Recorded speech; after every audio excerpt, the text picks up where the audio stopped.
I have a problem with Carlo Ancelotti. If you're brand new to the channel, hey, my name is Kiko Suarez.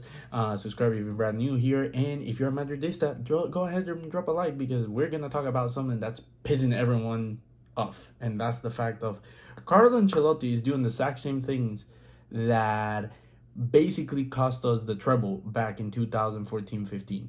If you're not a Madridista, Real Madrid fan, or you're younger than 5 years old, you probably don't remember this. And also, if you're 5 years old, you shouldn't be watching my channel for starters. But during the 2014-15 season, we just came out of winning the La Decima, because that's the year that we won our first Champions League with under Ancelotti, or was it the second one? I cannot get the years right at the moment.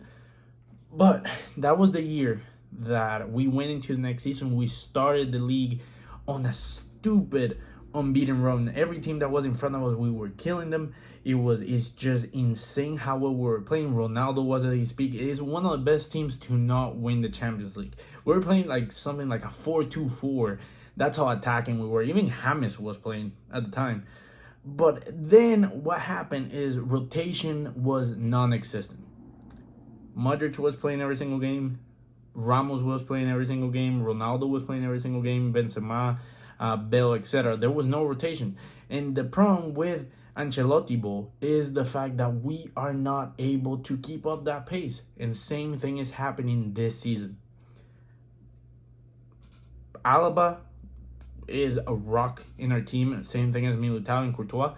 Courtois is the only player that could play every single game this season. I wouldn't be like mad about it, but he's a goalkeeper. He doesn't expends, or like he doesn't use that much energy like all the outfield players, even though he's one of our most, if not our most crucial player. But if you see the team, our right back Carvajal, Vasquez is basically non-existent until the very last minute of the game. Militao and Alaba, Nacho should be getting more time, non-existent. Mendy, I feel bad for Marcelo because Marcelo should be getting some more time, but then whenever he plays, he sucks. So it's kind of like a catch-22. Meanwhile, the midfield is pissing me off. Modric at 36, there's no reason why he should be starting every single game. Camavinga is 19. He should be getting the games. Like against Rayo Vallecano, why did he not play? What was the reason? Like, what possessed Ancelotti to be like, I have a 19-year-old that needs time, that's promising, and Valverde, who is 22, 23, or use our 36 years old, one of our most important players, and start running his legs out before arguably the biggest month in our season, when we do have PSG and El Clásico coming soon. Doesn't make sense. Kroos, fantastic player, top 10 midfielders in the world. Still, he shouldn't be playing every single game. Casemiro, staple in our team and everything. Why is Antonio Blanco not playing more? Whatever his first name is. I know it's the last name Blanco. Why is he not playing more? Why is Valverde not getting the chance at CDM?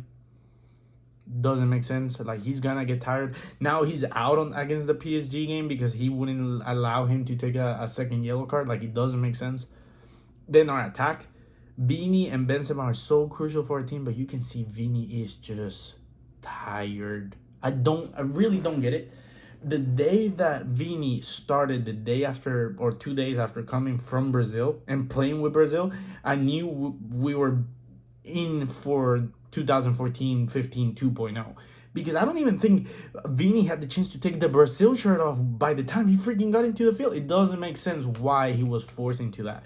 And then Benzema, you can tell after the injury, which was a overload injury, after that he hasn't been the same. He's scoring, he's assisting, but he's not as lethal as it was at the beginning of the season. And then don't get me started on the freaking long shot merchant, the banker merchant. Asensio, there's no reason why Asensio should be starting every game. Because he's one of the few players in the world that I feel like he sucks, or he's not to the caliber of Real Madrid, but because he scores those crazy, fantastic goals, everyone's just like, oh, well, he just bought himself another place in the starting lineup, because how can you bench someone scoring those kind of goals? And that's the main problem. There shouldn't be a reason why a goal guarantees you starting every single game. Because Asensio really gets the ball and loses it.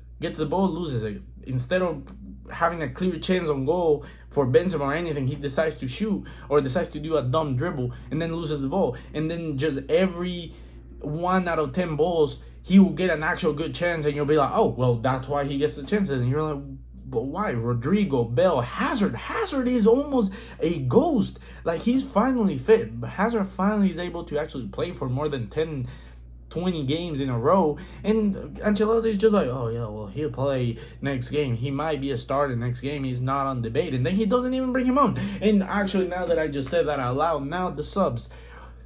There's games that Real Madrid, that we look like we're not going to clutch the game or we're not going to be able to win it. But what's the point of bringing Valverde, Camavinga, Hazard, Jovic, whoever it is, at the 80th minute after we're winning 3-0? If we're winning 3-0, let the young players in. Let Jovic in. Let Hazard in. Let Valverde, Camavinga, Rodrigo, Bell, all the players that need a confidence boost. Imagine how well Jovic will be if he got a lot more time when Benzema was out. But no, for some reason we were playing Asensio as striker. Asensio as striker. Do you understand how baffled that is? It really blows my mind that we let Sisu go. Because this just proves Sisu was doing the best he could with the squad that he had. And this is the same squad besides Alaba and who's the other player that we just signed? Alaba and... oh, Lord. Camavinga. Besides Alba and Camavinga, who else was not under Sisu? And Sisu at least rotated a lot of players. Yeah, he fell under the same idea of like having to use Modric a lot, but that was because Valverde got injured. And then we didn't have Camavinga. I know Sisu would have been drooling over the idea of having Camavinga. I thought Sisu was gonna be our first Sir Alex Ferguson and staying there for 10 years, but the trust wasn't there, and now he's gone. And now we're repeating the same mistakes that we have with Ancelotti.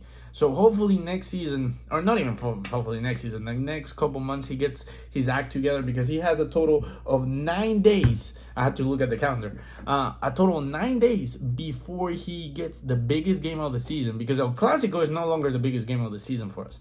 El Clasico is just gonna be a good excitement show that I'm gonna be a part of because I'm gonna be in Spain for it.